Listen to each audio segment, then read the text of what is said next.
the end of finishing Pornography by Andrea Dworkin. This is my very first introduction to reading any book that is purely on feminism. Obviously I've read books that have characteristics or refer to feminism or anything like that, but this one, I had this on my list and then I just saw this at the library and I just picked it up and I started reading it. I actually haven't finished it yet, but as soon as I picked up this book and I started reading it, I knew that I wanted to talk about it. I'm now on the last chapter and it's such a fierce book. When I started reading this, I literally said to myself, I was like, I can feel her rage through her writing so strongly. I could feel it, and I still can, even at the last chapter. The rage and just the passion in this book is just amazing to me, and I've never really thought much on feminism, even though I am a woman, I'm a girl. I've kind of just obviously looked at it and just thought about it and tried to form my opinions on it, but obviously it's such a large scale topic, there's so many different opinions, it's really hard to really form your own opinion on feminism. And reading this book has really helped me understand how important being a woman actually is, and how important it is to actually protect yourself as a woman, not just through physical acts or anything like that, but also emotionally, and just being able to stand up for yourself as a woman. She doesn't physically or straight to the point touch on that, but I think the whole idea of this book teaches you how to stand up. I don't know if I worded that very well, but it teaches you how to stand up as a woman and actually think what women have actually been through leading up to this point, and especially with this topic as an overall whole is still so large and widely spoken on now, today.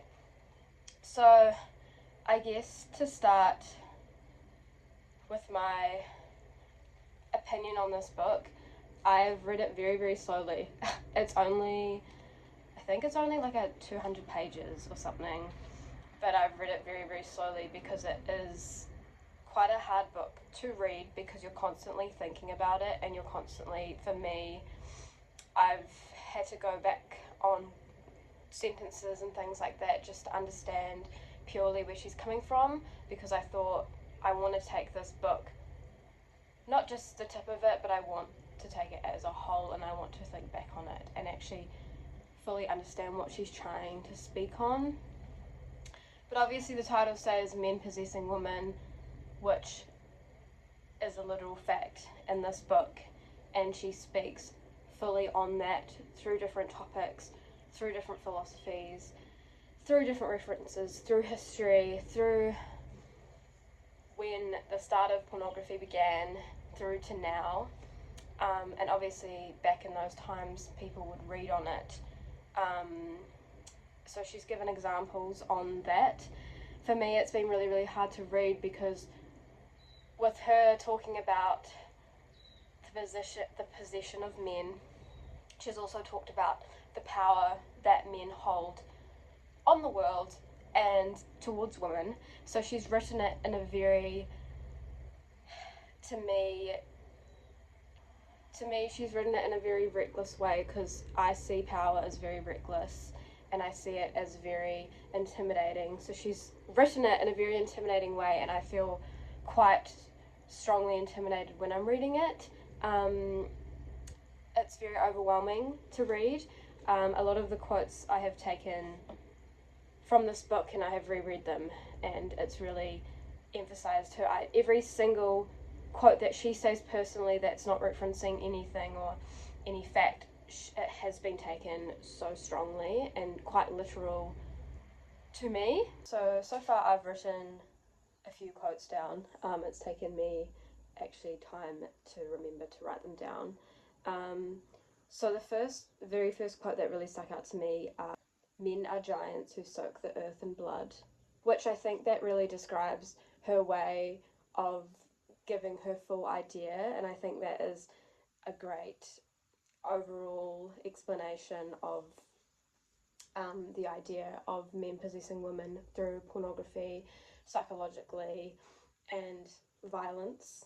Um, it's also she references power a lot and men using power, especially with money.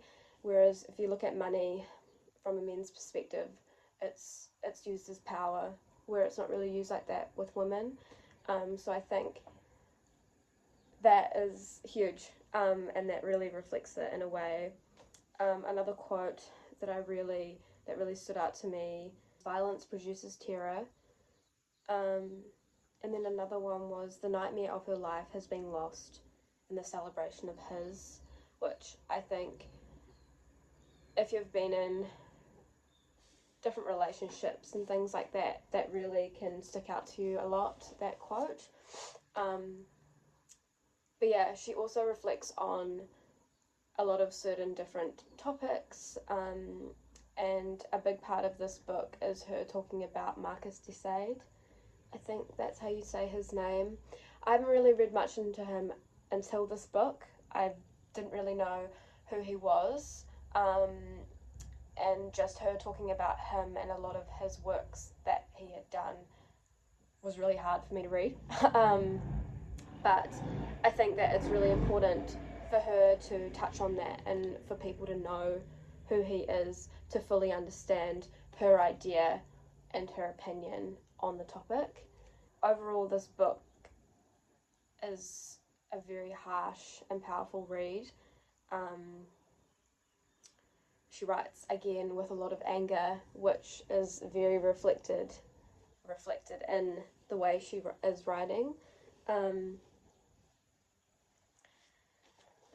Yeah, again, I haven't fully finished it. I'm nearly done.